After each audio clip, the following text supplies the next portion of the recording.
guys, welcome back to my channel. If you don't know me, I am Madeline G, and I am 15 weeks pregnant with me and my husband's first child.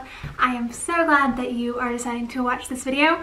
I think more of this video is geared towards friends and family who are just dying to know and ask all the questions. But this is my first trimester recap video. So we announced on Valentine's Day, so almost a month ago now. Wow, that's a really long time. But we announced that we were expecting our first child on our 6-month anniversary, so the day before Valentine's Day. And yeah, so I am 2 weeks now out of my first trimester, thank God. And I wanted to sit down and just kind of recap everything for you guys. I will be filming bi-weekly, like bump dates, I guess. So just telling you my symptoms, what's been going on. If we've had a doctor's appointment, filling you in on that, showing you my bump. And yeah, so I have my little notebook that I got at the beginning of this pregnancy with me that I write down a lot of my symptoms and stuff in. I didn't really get it till like 7 or 8 weeks, so there's a lot of gaps, but that's okay. I guess I'll just start out by telling y'all that we found out that we were expecting on December 18th, 2017 in New York City. Yeah, we went to New York for Brad's 25th birthday, and I think I'm gonna do a whole video solely about how I found out Baylor wants to go outside. So yeah, we found out that we were expecting on December 18th, 2017. Well, I found out on the 17th. I told Brad on the 18th. But yeah, so we found out super early. I think I was only like 4.5 weeks pregnant then, which is like super early if you're not trying. But I just really know my body and decided to take a test, and it was positive. So yes, like I said, we found out at 4.5 weeks, and then we came back from New York and we went to my parents' house for Christmas.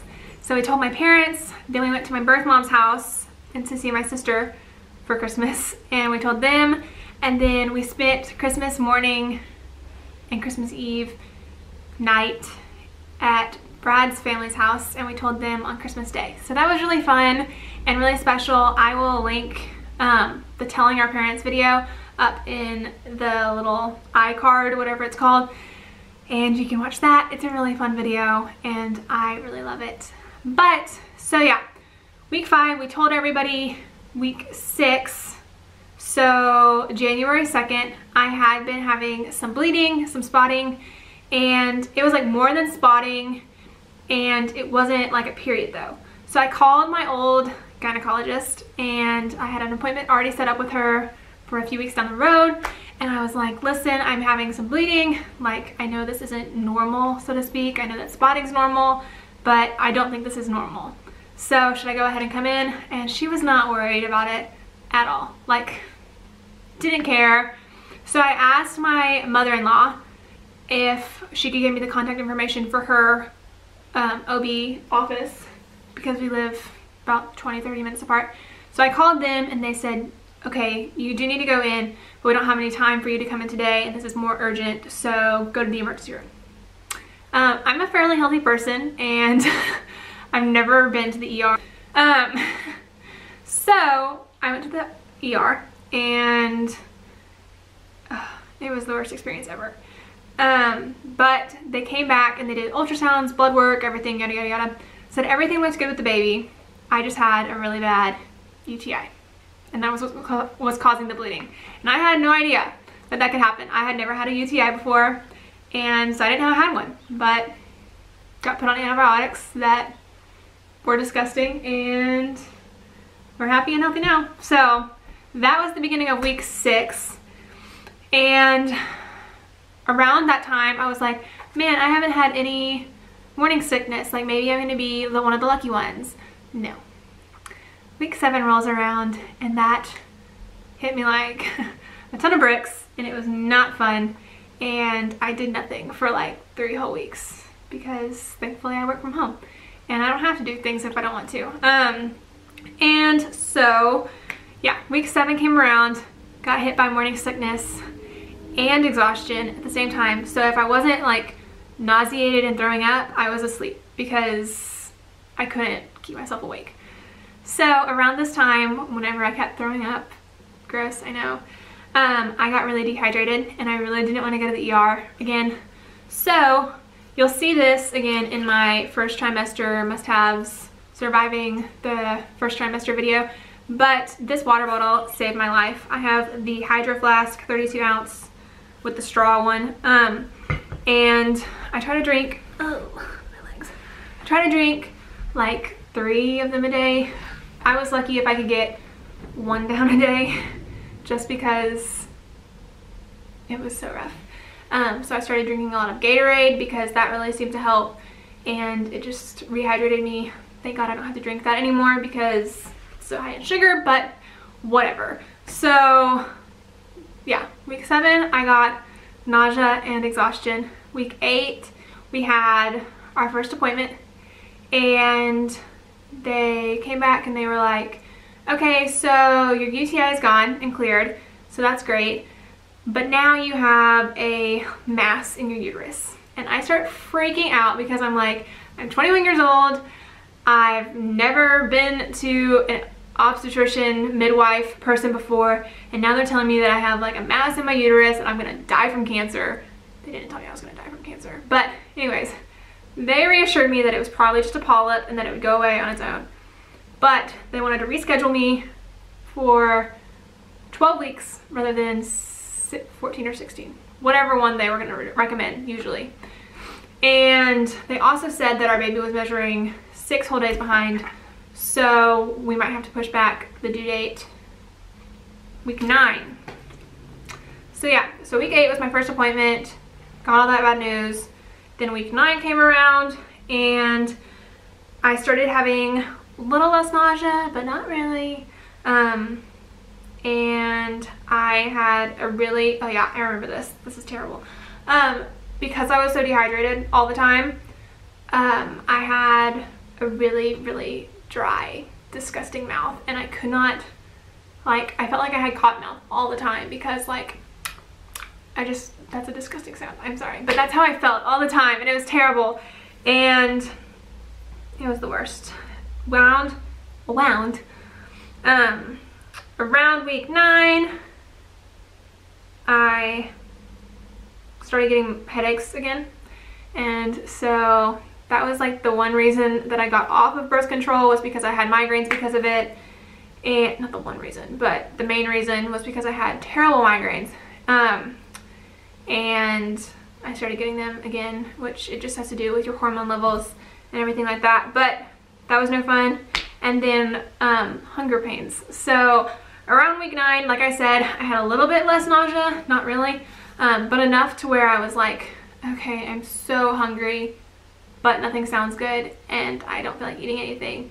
So I was in constant like hunger all the time because it was terrible. But I would literally be in so much pain because I was so hungry.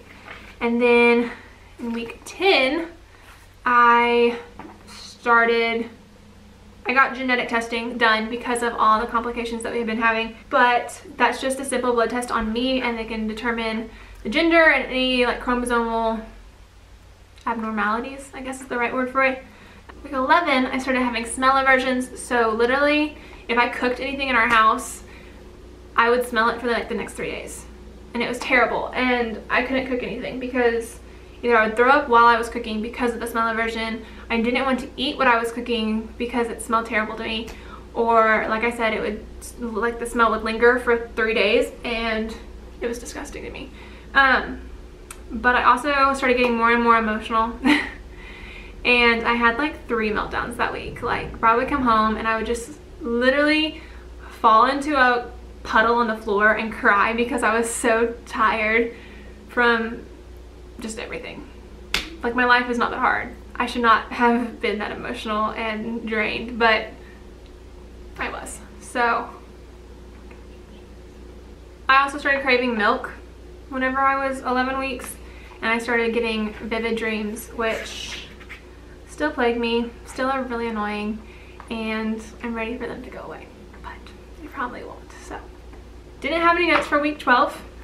Week 12 we had our second midwife appointment, so the follow-up from the first one where they told us that I had a polyp mass thing. So at our 12-week appointment they did another ultrasound, and the good news is that the polyp had gone away, like completely vanished, and baby had caught up to its like due date size, I guess. And the bad news was there was a problem with the umbilical cord connecting to the placenta. So there was a risk that I might have to have a scheduled C-section, which I was 12 weeks, like who wants to hear about a scheduled C-section at 12 weeks? Not me.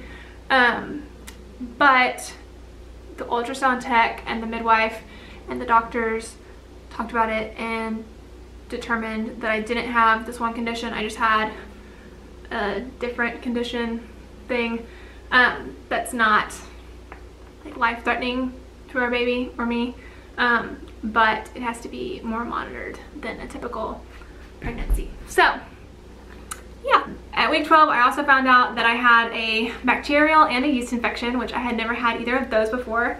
So I think this baby is just giving me all sorts of infections, because I've had 3 infections that I have never had before in my life since being pregnant, and it's no fun. So I got on antibiotics for that, and those are gone now too. So at week 13, my notes pick back up. I have extreme hunger, crazy dreams, no bump, and I was still thinking it was a girl, and yeah. So week 13 was the last week of the first trimester, I guess. So next video that y'all see of like updates and recaps will be my week 14 and 15 bump date, which will be filmed at the end of this week. Thank you guys so much for watching. I really appreciate you stopping by my channel and supporting my channel. So don't forget to give this video a thumbs up. Comment down below with what your first trimester symptoms were like and what your due date is if you're pregnant. And yeah, so don't forget to subscribe either, because I'd love for you to stick around for more baby videos and mommy videos and bump dates and all those fun things. But I hope you have a wonderful day, and don't forget that Jesus loves you, and peace out, Girl Scout.